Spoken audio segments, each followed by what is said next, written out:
저는 후배 목사님들과 대화할 때 그 들리는 설교의 중요성을 강조할 때가 있습니다. 이 설교가 들려야 된다.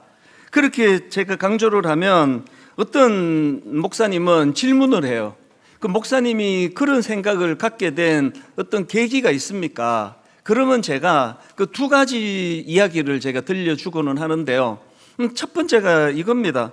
제가 20대 초반 만 21살 때 미국으로 이민 갔을 때 정말 죽을 것처럼 힘들었거든요.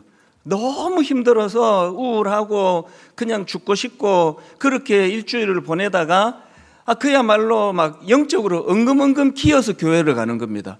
그렇게 교회를 가면은 어떨 때는 설교하시는 목사님께 화가 나는 거예요.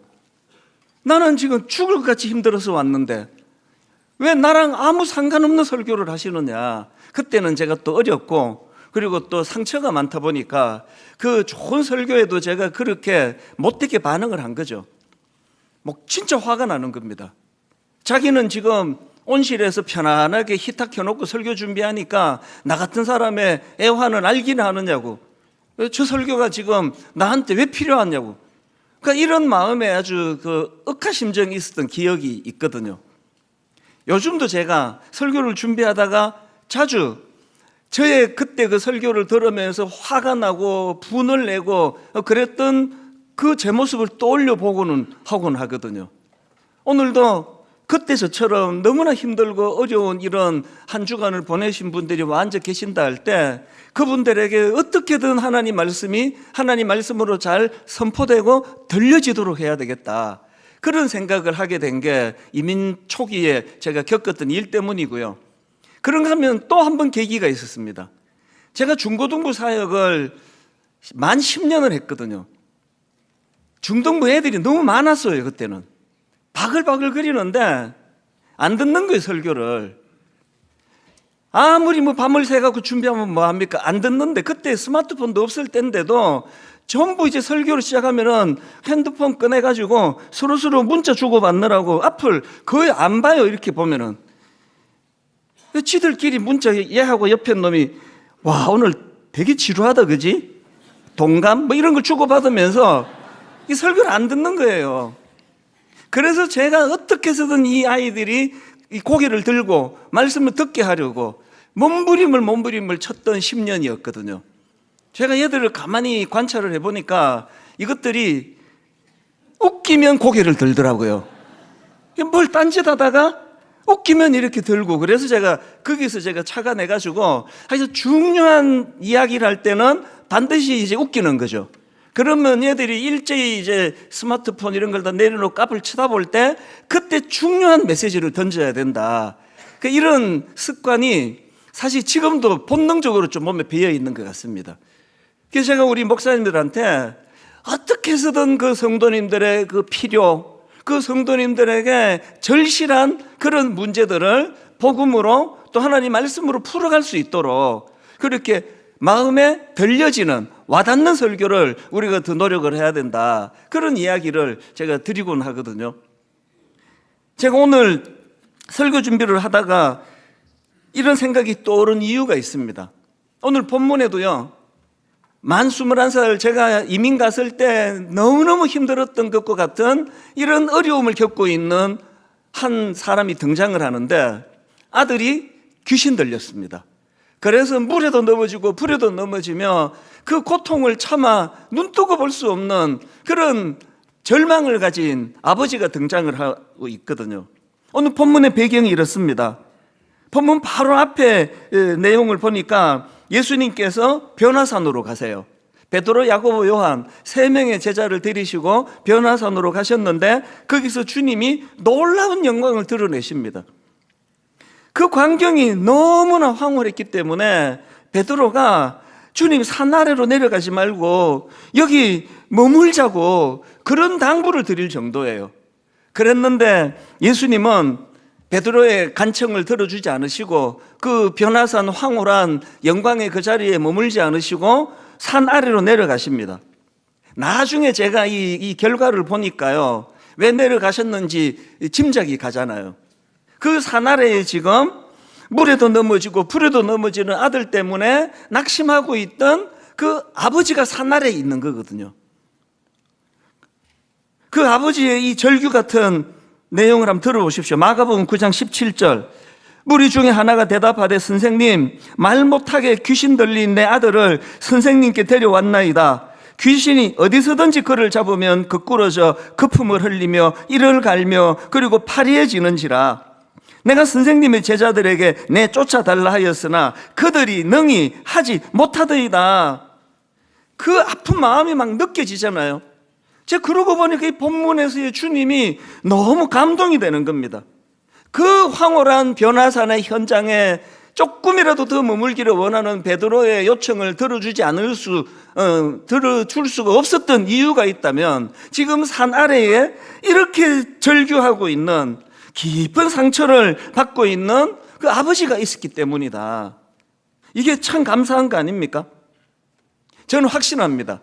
오늘 우리가 예배하러 다 나왔는데요, 신령과 진정으로 주님을 예배하고 마음을 주님께 드리는 모든 분들에게 하나님이 임재하시겠지만 그 중에서도 특히 힘들고 아픈 어려운 일을 겪고 뜬 눈으로 밤을 지새우고 하는 일이 잘 안 풀려지고 이번 주간에 어떤 암 선고를 받고 이런 아픈 일들을 겪었던 분들에게는 하나님이 더 마음을 가지고 그분에게 찾아가신다고 저는 믿습니다.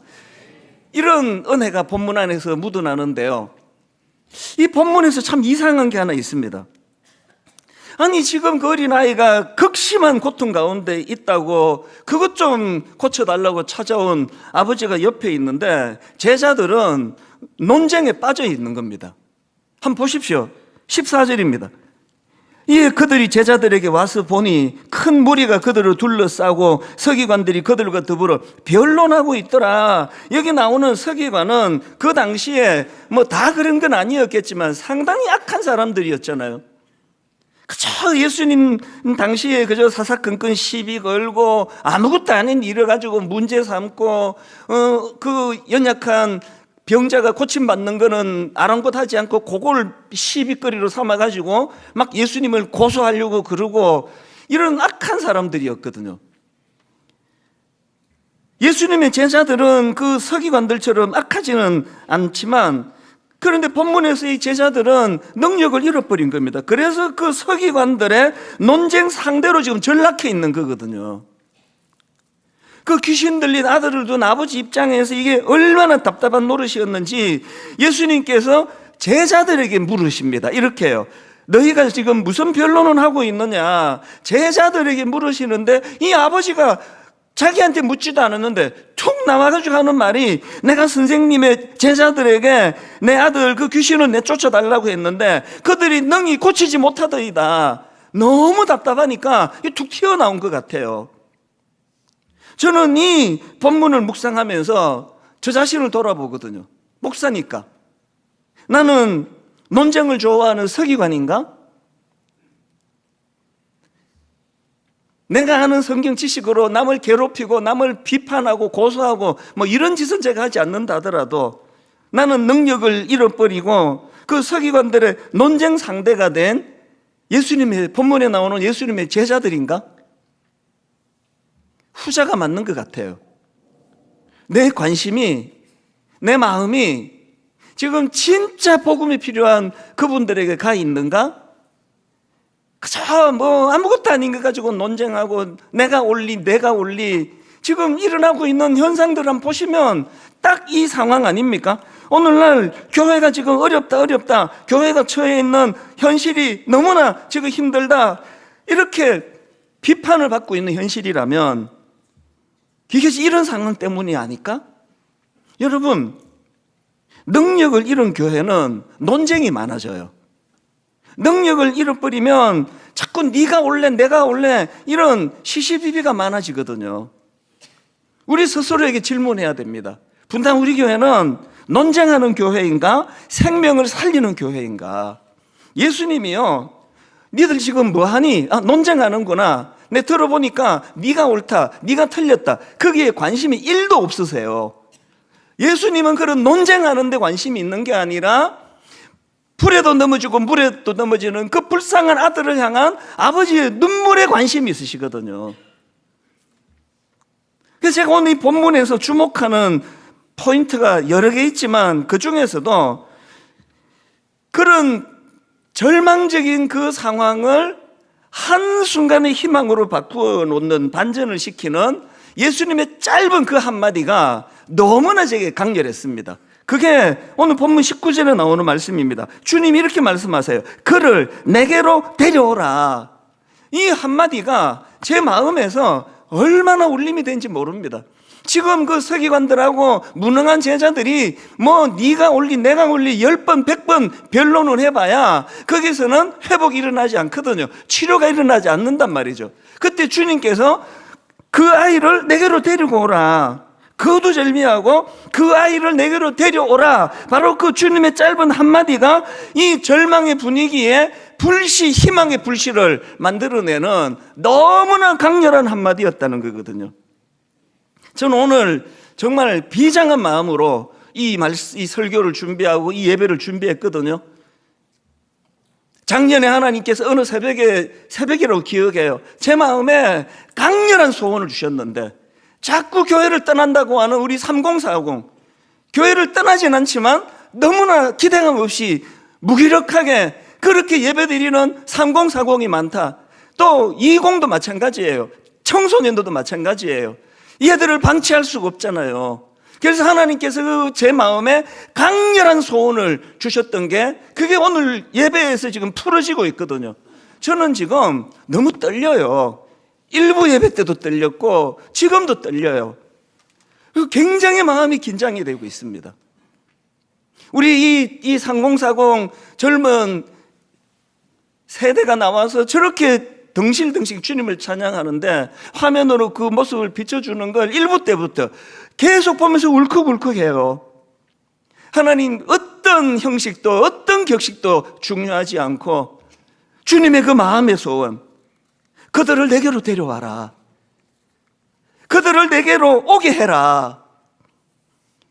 이제 다음 달 저는 설교 본문, 설교 개요 거의 다 준비했습니다. 한 달 뒤 거를 소원을 가지고 제가 거의 다 준비했거든요. 격식이 중요한 게 아니에요. 예수님이 또 성경에 단 한 구절도 예배는 요렇게 드려라 순서를 정해주신 적이 없습니다. 그저 우리 하나님의 소원 하나예요. 신령과 진정으로, 영과 진리로 마음을 다해서 하나님께 집중하면서 그렇게 예배를 드려라. 제가 자주 말씀드리는 파블로프의 개 실험, 여러분 다 아시잖아요. 개에게 음식을 줄 때마다 종을 땡 치고 음식을 줬더니 나중에는 음식도 안 주고 종만 치는데도 저절로 그 개가 침을 막 흘리더라. 여러분 순서에 익숙해 있는 게 이렇게 위험한 거예요. 순서를 어떨 때는 파괴하고 다 깨트리고 그저 하나님만 집중하고 하나님만 예배하고 찬양하고 하나님께 기도하고 이런 것들로도 하나님은 너무나 영광을 받으실 수 있다면 오늘 예배를 통하여 그것을 맛보고 경험하는 예배가 되기를 바랍니다. 이 한마디요. 그를 내게로 데려와라. 네 아들을, 네 딸을, 우리 20대를, 우리 30대, 40대를, 그리고 연세가 많이 드신 너희 부모님을, 아픔이 많은 그들을 내게로 데려와라. 이게 가장 중요하거든요. 그래서 제가 이걸 너무나 잘 알기 때문에 제가 고3 부서도 맡은 적이 있습니다.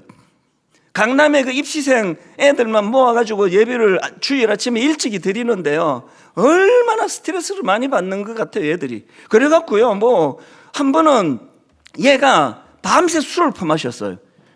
아침 일찍인데도 술이 안 깨갖고 왔어요. 보니까 뭐 하여튼 그런거려도 이상하고 막 옆에 가니까 술 냄새가 확 풍기는데 제가 거기다 대고 이놈의 자식이 미쳤나 안 가? 라고 했을까요? 안아줬죠. 잘했다. 술 마시고도 오는 데가 교회야. 제가 안내해가지고 자리에 앉히면서 그 순간이 지금도 잊혀지지 않는 강렬함이에요. 왜 제가 그때 그 아이를 나무라지 않고 그 아이에게 술 마셔도 교회 와야 돼, 잘 왔으라고 했냐 하니까 오늘 주님께서 그래도 그를 내게로 데려오라고 하는 거. 오히려 그런 어떤 고뇌에 차서 밤새 술을 마시고 있던 이 아이에게 이게 뭐 어느 정도 집중력 있게 들을 수 있는 건지는 모르겠지만 그 아이에게도 주님은 말씀을 전하기를 원하시는 거거든요. 그래서 저는 이 한마디 그를 내게로 데려오라, 이거는 오늘로 끝이 아닙니다. 다음 주일에도 그 다음 주일에도 하나님 앞에 우리가 나 자신이 바로 그 대상이 되기도 하고, 그래서 주님 앞에 나아가면 우리가 잃어버린 복음의 능력을 되찾게 되는 거죠. 그래서 오늘 이런 걸 가지고 복음이 우리에게 주는 능력, 그래서 이 능력 회복을 위한 세 가지 우리가 주의를 기울일 거를 좀 나누고 싶은데요. 첫 번째로 능력 회복을 위해서 먼저 뭘 회복해야 되느냐? 주님의 임재를 회복해야 된다는 겁니다. 여러분, 오늘 본문에서 가장 중요한 포인트는요, 귀신이 떠나가고 그 아이가 고침받는 게 아니에요. 그 결과예요. 오늘 본문에서 가장 중요한 거 제가 강조하고 또 강조합니다. 19절에 그를 내게로 데려오라, 이게 가장 중요해요. 이 선포로 이미 변화가 시작되는 거거든요. 임재를 우리가 회복해야 된다고 하면 임재가 뭡니까? 임재란 거는 하나님께서 지금 나와 함께하고 계신다는 사실을 인식하는 거, 이 상태가 이게 임재예요. 그래서 이걸 코람데오, 하나님 앞에서 이렇게도 부르고 있습니다. 그분의 현존을 느끼며 사는 태도, 이게 임재의식이에요. 그래서 우리가 난 임재가 잘 느껴지지 않아요. 그거는요, 하나님이 나를 떠나셨다는 뜻이 아니라 내가 지금 어떤 문제에 너무 몰입해가지고 하나님을 의식하지 못하고 눈앞에 놓인 문제의 마음이 다 뺏겨 있는 상태, 그게 임재가 느껴지지 않는 상태입니다. 지난주에 제가 이사야 선지자 말씀드렸잖아요. 우시야 왕이 죽던 해라고 상징하는 절망적인 그때, 너무나 의지했던 그 무엇이 사라져버리는 그 낙심된 그 순간, 그때 이사야가 뭘 했다고 그랬습니까? 시선을 옮긴 거예요. 그게 이사야 6장 1절 아닙니까? 우시야 왕이 죽던 해에 내가 본즉 뭘 봤습니까? 우시야 왕의 죽음만 본 게 아니에요. 뭘 봤냐 하니까 주께서 높이 들린 보좌에 앉으셨는데 그의 옷자락은 성전에 가득하였고, 이것이 임재의 회복입니다. 여러분, 어떤 문제를 만나고 내 힘으로 풀 수 없는 일이 찾아올 때 거기에 몰입해 있는 그것이 내 인생에 도움이 되지 않아요. 제가 아까 교회 가서 막 상처가 막 많고 그 설교하는 목사님에게 막 분노가 생기고 그랬다고 얘기했지만, 그거는요, 교회에 대한 기대감이 그만큼 컸기 때문이에요. 결국은 교회가 저를 살려준 거거든요. 결국은 교회가 20대 초반에 절망에 빠진 저를 건져내준 게 그게 교회란 말이에요. 임재의식, 임재. 지금 제자들이 어떻게 하다가 이렇게 능력을 잃어버리고 논쟁만 벌이게 됐습니까? 현장에 주님이 계시지 않을 때 그들이 그 주님이 계시지 않는 그 순간조차도 그분 안에, 자기들 안에 일하시는 주님의 임재의식을 놓쳐버렸기 때문에 그렇게 논쟁을 하고 있는 거거든요. 여러분, 주님의 임재가 사라지면요, 사람은 쓸데없는 논쟁에 집중해요. 교회들을 가보면은요, 부흥하는 교회 쓸데없는 논쟁 별로 없습니다. 하나님의 임재가 사라지는 거기에 맨날 네가 올래 내가 올래, 그 부부싸움 막 머리 터지게 부부싸움 하시는 분도 계시잖아요. 이게 보니까요, 사람이 보통 자기가 안 가진 걸 가진 사람에게 매력을 느껴요. 내성적인 사람은 막 외향적이고 하여튼 친구 좋아하고 이런 사람을 좋아하고요. 또 외향적인 사람은 다소곳한 내성적인 사람을 좋아해요. 우리 집도요, 저는 외향적, 제 아내는 내성적이에요. 그렇게 만나가지고 적응할 때까지 서로가 많이 힘들었습니다. 너무나 나랑 다른 삶을 사는 사람이니까 이해가 안 되는 게 너무 많은 거죠. 상대방도 마찬가지 아닙니까? 그럴 때요, 대화해갖고 푼다 그러잖아요. 대화할수록 헷갈려요. 이 사람하고는 안 맞네, 나랑은. 여러분, 가정의 회복을 위해서는 그 부부와 그 가정에 하나님의 임재가 나타나야 돼요. 하나님이 중재해 주실 때 그 아내의 강점이 요즘에는 너무나 와닿고요. 왜 내가 그때 그 30대 때 아무것도 아닌 일을 갖고 제가 자꾸 그렇게 내가 잔소리하고 했을까, 그런 생각을 많이 하게 되는 거거든요. 이게 하나님의 임재예요. 우리 청년들 오후에 모임을 가질 때마다 우리 기도해야 됩니다. 하나님, 우리 청년부가 그 쓸데없는 그 논쟁하는 그런 모임, 뭐 성경 공부하면서 맨날 뭐 이게 우리 교회가 여러 교단에서 모여놓으니까 막 성경 공부 잘못하면 맨날 싸워요. 교리가 그게 틀렸다, 내가 맞다 그러고 막. 정말 우리 그 소그룹 다락방에서도 마찬가지고 우리 청년부 모임도 마찬가지고 그런 논쟁을 뛰어넘는 살아계신 하나님의 임재를 경험하는 청년 예배 되기를 바랍니다. 다락방 안에서도 어떤 성령의 순장님이건 그들이 다락방 안에서 하나님의 임재를 경험할 때 거기에 치유가 일어날 줄로 믿습니다. 두 번째로요, 기도를 회복하라는 겁니다. 28절 29절입니다. 집에 들어가시면 제자들이 조용히 묻자오되 우리는 어찌하여 능히 그 귀신을 쫓아내지 못하였나이까 이르시되 기도 외에 다른 것으로는 이런 종류가 나갈 수 없느니라.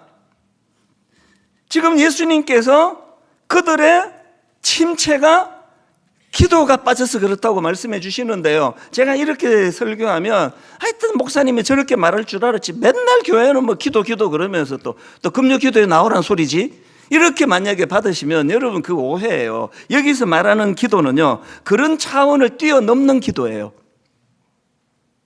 제가 앞에서 회복을 위해서는 하나님의 임재가 필요하다, 예배 때마다 하나님 임재를 우리가 경험해야 된다 하는데, 여기서 말하는 기도가 뭔지 아십니까? 이 기도는 내가 경험하고 있는 그 하나님의 임재를 계속 유지하게 만드는 도구로서의 기도를 말하는 거거든요. 뭐 아무리 예배 시간에 뭐 가슴이 뜨거워지고 눈물이 쏟아지면 뭐합니까? 하루만 지나면 다 쏟아버리는데 왜 그게 자꾸 그렇게 예배 드릴 때는 그렇게 눈물이 나고 은혜를 경험했는데 왜 내가 회사 가서는 이 영향을 못 받나? 그러면 답은 하나예요. 기도 안 하시잖아요. 유지를 못 하시는 거거든요. 여러분, 기도가 뭐 금요일 오세요, 금요 철학기도 오세요, 수요 예배 오세요, 새벽기도 드리세요, 자꾸 이것만 강조하니까 오해를 하는 겁니다. 기도는 그런 게 아니에요. 기도는요, 내가 가진 어떤 문제를 해결하기 위한 도구, 그런 기능 일부 있습니다만 더 중요한 의미에서의 기도는 하나님과의 커넥이잖아요. 하나님과의 연결이 계속되도록 하는 도구가 기도예요. 그래서 기도를요, 꼭 교회 와가지고 눈 감고 하는 것만 기도 아닙니다. 요것만 카운팅 넣잖아, 보통. 나 이번 주에 기도 30분 했어. 아닙니다. 눈 뜨고 기도하세요. 회사 가면서 하세요. 지하철에서 할 수 있습니다. 저는요, 새벽에요, 막 말씀을 새벽에 머릿속에 집어넣고, 요즘은 추워서 잘 못하는데 이제 곧 할 겁니다, 다시. 말씀이 머릿속에 들어오면은 그때 제가 스마트폰을 하나 들고 만보를 걷기 시작해요.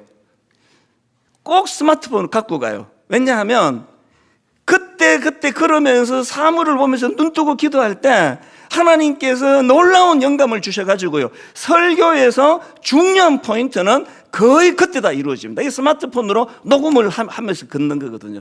계속 이게 이제 녹음을 하고 그러니까 어떨 때 심심해가지고 내가 나한테 말하면서도 이 찬수 한 건 건졌다, 잘 들어봐, 뭐 이렇게 제가 나한테 말도 건네고요. 야, 이거 깨달음 대박이다, 너 기분 좋지? 저보고 막 그렇게도 이제 녹음을 하면서 제가 걷거든요. 여러분, 우리가 하나님 앞에서 이 기도라는 건 그렇게 부담스럽고 눈을 감아야 되고 어디에 모여야 되고 그렇게 생각하는 게 우리 기도를 방해합니다. 저는 밀실에서 하나님 앞에 드리는 그 기도보다도 일상 속에서, 제가 개척 초기는요, 차 타고 다니면서 그때 막 분당 우리 교회 사람들이 몰려들 때 그때 제가 건물마다 기도를 했습니다. 걸어갈 때, 차를 탈 때, 하나님 저 건물 2층에 어느 교회, 우리 교회에게 주님 사람을 보내주시듯이 저 교회에도 많은 사람들을 보내주시기 원합니다. 아버지 3층에 있는 저 교회 어떤 상황과 사정이 주님 아시지 않습니까? 우리가 함께 해주시기 원합니다. 그게 기도예요. 꼭 부탁합니다. 하나님의 임재가 가장 중요하고요, 그 임재가 끊어지지 않고 연결되도록 하는 도구가 기도인 줄로 믿으시기를 바랍니다. 그래서 1만 성도 봐서 운동하고 저는요, 이 기도의 끈이 저를 살렸어요. 아니 1만 성도 봐서 운동을 선언하고 났더니 그렇게 그걸 갖고 조롱하는 사람이 많대요. 되지도 않는 것 갖고 쇼한다고.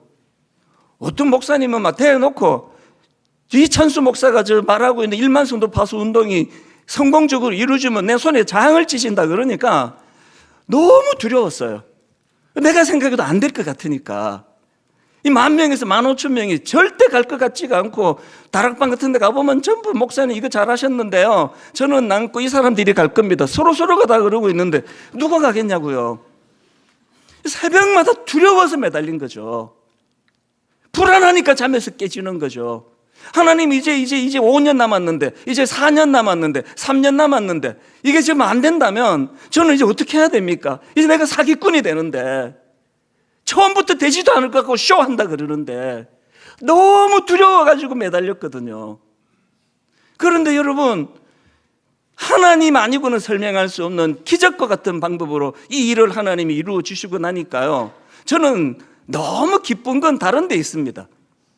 그 10년의 세월 동안 1만 성도 파송 운동이라는 무거운 과업 때문에 하나님 앞에 새벽마다 매달리면서 기도했던 그것이 하나님과의 친밀감의 끈이 된 것이 너무 감사한 거예요. 그 이후에요, 1만 성도 파송 운동했다고 언론에서 인터뷰하자고 연락이 오고, 어떤 교수님은 이거 논문으로 자기가 쓰겠다는 거 다 말렸습니다. 한 번도 응한 적 없습니다. 이게 그렇게 의미 있는 거 아닙니다. 우리 교회에 그냥 약속한 거 하나님 앞에 매달렸을 뿐입니다. 저는 1만 성도 파송 운동이 성공적으로 이루어진 것에 대한 관심은 이제 하나도 없고요, 그 10년의 세월 동안 이런 과업이 있었기 때문에 하나님께 매달리고 기도하는 거, 길 가면서도 운전하면서도 저는 기도라는 도구를 통해서 하나님의 임재를 계속 이어가는 믿음의 성도님들 되시기를 바랍니다. 마지막 세 번째로요, 능력 회복을 위하여 한 가지 더 해야 됩니다. 믿음을 회복해야 된다는 겁니다. 마태복음 17장에 보면은 똑같은 내용을 이제 설명해 놓은 그런 구절이 나오는데요, 그게 마태복음 17장입니다. 예수님의 한마디가 여기 더 붙어 있는데요. 자, 17장 19절을 보십시오. 이때 제자들이 조용히 예수께 나와 이르되 우리는 어찌하여 쫓아내지 못하였나이까? 그랬더니 예수님께서 이렇게 대답하십니다. 20절에 이르시되 너희 믿음이 작은 까닭이니라. 마가복음에서는 기도가 빠져서 그렇다, 기도 외에는 이거를 이룰 수 없다 그렇게 말씀하셨는데, 여기 보니까 믿음이 작은 까닭이니라 말씀하시잖아요. 믿음과 기도가 왜 이것이 하나이냐 하면, 믿음이 있을 때 하나님의 임재를 기도를 통해서 나가기 때문이에요. 그런데 여기서 제가 중요한 포인트를 하나 발견하고 있는데요, 20절을 다시 보십시오. 이르시되 너희 믿음이 작은 까닭이니라 진실로 너희에게 이르노니, 그 다음 보십시오. 만일 너희에게 믿음이 겨자씨 한 알만큼만 있어도 이 산을 명하여 여기서 저기로 옮겨지라 하면 옮겨질 것이요 또 너희가 못할 것이 없으니라. 아니, 왜 예수님은 능력 회복의 대안이 믿음이라고 말씀하시면서 하필 그 작고 보잘것없는 겨자씨만한 믿음을 이야기했냐고요? 무슨 의미가 있을까요? 여러분, 믿음은 크기의 문제가 아니에요. 믿음은 겨자씨만한 생명력의 문제라는 거예요. 믿음이 크고 작은 거 없습니다. 젊을 때 막 믿음이 엄청 큰 것 같아도 나중에 보니까 교회를 떠난 사람도 있고요, 우리 어릴 때 믿음이 하나도 없어 보이던 그 친구가 지금은 너무나 믿음의 인물이 되어 있는 사람을 보거든요. 믿음은 크기의 문제가 아니에요. 생명력이 있느냐예요. 겨자씨, 그 생명력이에요. 여러분, 베드로를 다 아시잖아요. 베드로 믿음은 완벽하지 못했습니다. 그는 겨자씨 같은 작은 믿음이었어요. 풍랑을 만난 그들을 건져주러 주님이 오시니까 또 혈기왕성해가지고 주님 나를 명하사 물 위로 오라소서 그러면서 물로 뛰어들었다가 금방 파도를 보고 겁이 나가지고 빠지는 게, 이게 어떻게 온전한 믿음이냐고요. 아니, 주님 십자가 지시기 전에 그렇게 자신만만하게 막 다 버릴지라도 나는 주님 안 버리겠다고 그래놓고는 십자가 지시는 그 현장에 3번이나 주님을 부인했잖아요. 이게 베드로의 믿음이에요. 큰 믿음 아니에요. 겨자씨 같은 그 믿음이지만, 그러나 거기에 생명력이 있으니까 나중에 여러분, 이 베드로는 믿음의 거목이 되는 거 아닙니까? 자꾸 지적하지 마세요.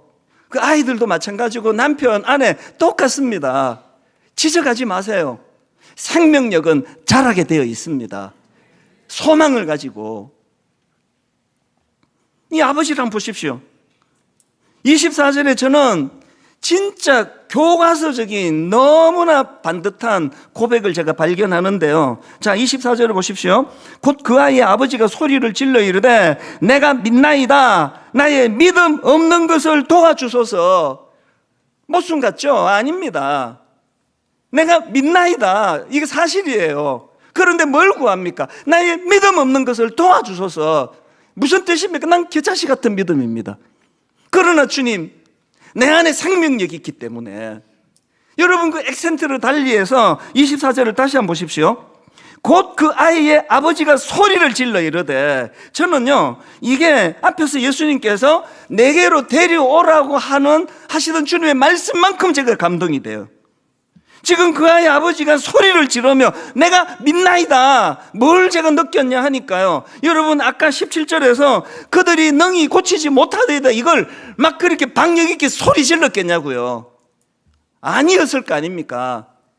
절망 가운데 다 죽어가는 소리로 원망이 배어있는 그들이 능히 고치지 못하더이다 그랬는데, 겨자씨만한 믿음이 이 아버지에게 들어가니까 소리를 치는 거예요. 곧 그 아이의 아버지가 소리를 질러 이르되 내가 믿나이다. 이게 생명력입니다. 믿음이 작동한다는 거는 그건 곧 희망이 작동한다는 거거든요. 오늘 예배 가운데 이런 역사가 좀 일어나기를 원합니다. 오해하지 마세요. 예배 가운데 갑자기 다 치료가 일어나고 회복이 일어나고 이런 걸로 예배가 위대한 게 아니에요. 아무런 변화가 일어나지 않는데 내 안에 겨자씨와 같은 생명력이 일어난다 할 때 희망의 노래를 부를 수 있는 거거든요. 저는요, 신학교 다닐 때 조영기 목사님이 그렇게 부러웠습니다. 제가 여의도 순복음교회에 예배 드리러 몇 번 갔는데 이 목사님이 예배 드릴 때마다 환자들을 고치시는 거예요. 나사렛 예수 그리스도를 명하노니 그러면서 어디 관절염 걸린 사람이 고쳤다 그러시고 또 이 3040 예배는 이래야 돼요. 효과가 좀 있네. 나사렛 되게 부러웠는데요, 저는 그 능력이 없습니다. 은사를 안 주셨어요. 그래서 이 예배 가운데 막 어떤 경우는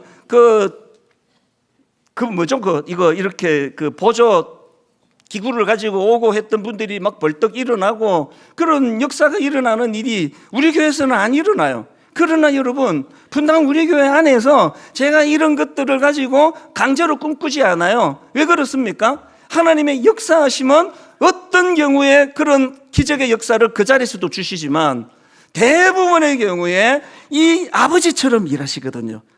이 아이의 아버지가 소리 질러 이르되 이 아이의 아버지 내면의 절망, 어두운 먹구름, 그 답답한 마음 단번에 이것들을 물리쳐주는 희망으로 다가오는 거기 때문에 저는 날마다 소원합니다. 하나님, 오늘 무슨 일로 이 자리에 어깨가 축 처지고 찬양 부를 힘도 없이 앉아있던 그분이 주님 이 입문을 열고 났을 때는 이 아버지처럼 되기를 원합니다.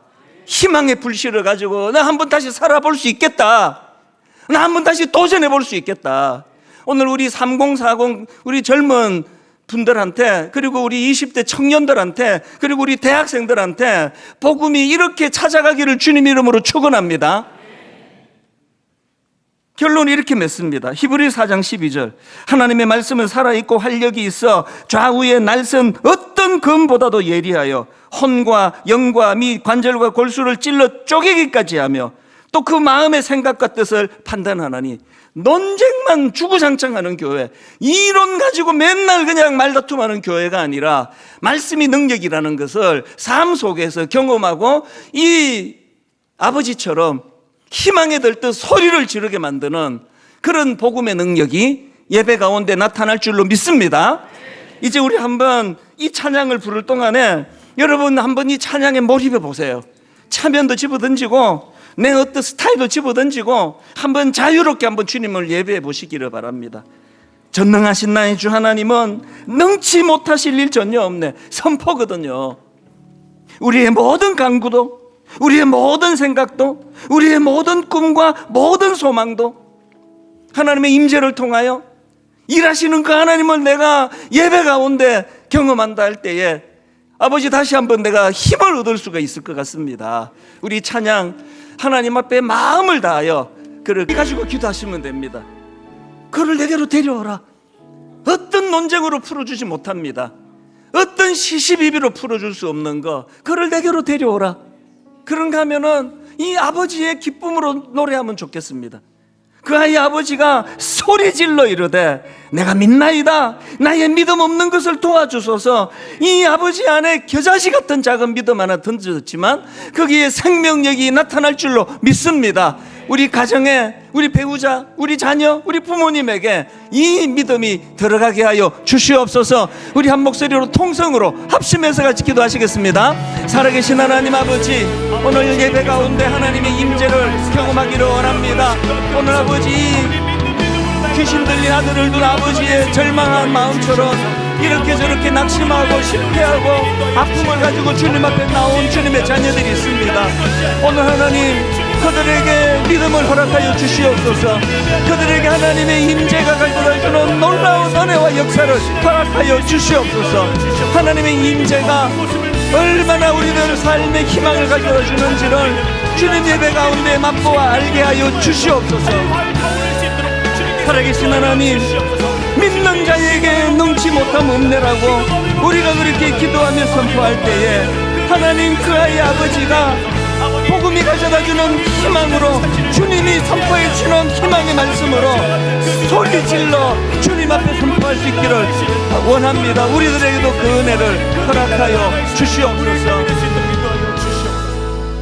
하나님 아버지, 처절한 마음으로 오늘 우리가 이 예배를 준비해 왔습니다.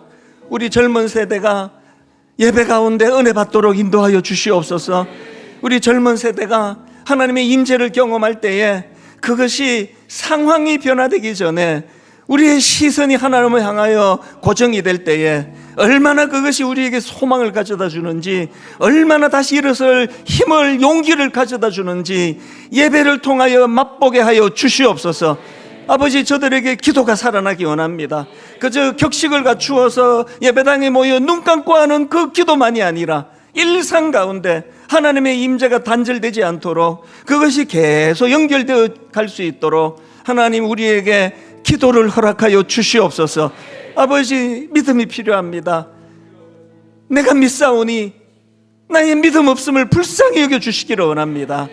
오늘 이 마음의 뜨거움을 가지고 아버지 드린 이 예배가 가져다주는 놀라운 에너지, 놀라운 능력이 한 주를 견뎌낼 수 있는 에너지가 되게 하여 주시옵소서. 그렇게 인도해 주시는 주님께 감사드리옵고 예수님 이름으로 기도드립니다. 아멘. 이제 우리 이동선 목사님과 팀 다 나오시고요. 우리 3040 콰이어 수고스럽지만 한 번 더 다 나오시고요. 모든 성도님들 다 자리에서 일어나셔서 우리가 세대를 뛰어넘는 뜨거움을 가지고 주님 앞에 찬양을 드리고 예배를 마치도록 하겠습니다.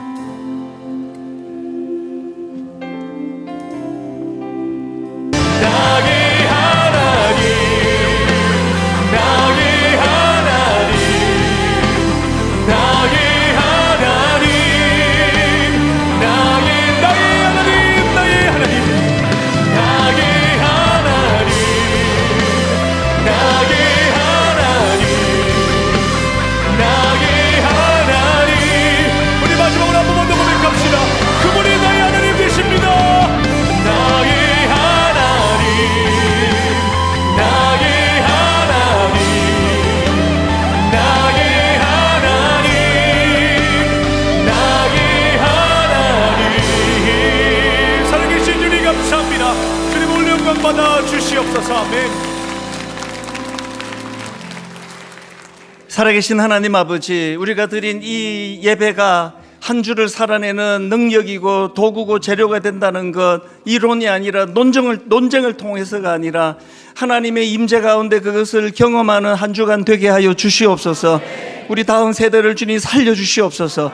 우리 청년들을 회복시켜 주시옵소서. 3040 세대가 인생에서 이후의 삶을 저울질하고 점검하고 또 그것들을 준비하는 과정에서 교회가 또 복음의 능력이, 예배가 그들이 바른 중심을 잡아가는데 도움이 되는 능력 있는 예배가 되고 교회가 되도록 인도하여 주시옵소서. 하나님, 한 주간 거뜬히 살아내고 다음 주일 또 기쁨으로 만나는 그날까지 늘 삶 속에 하나님의 임재를 경험하고 그분과 기도로 교통하고 말씀으로 교통하고 믿음이 그것을 견인하는 너무나 아름다운 한 주간을 허락하여 주시옵소서.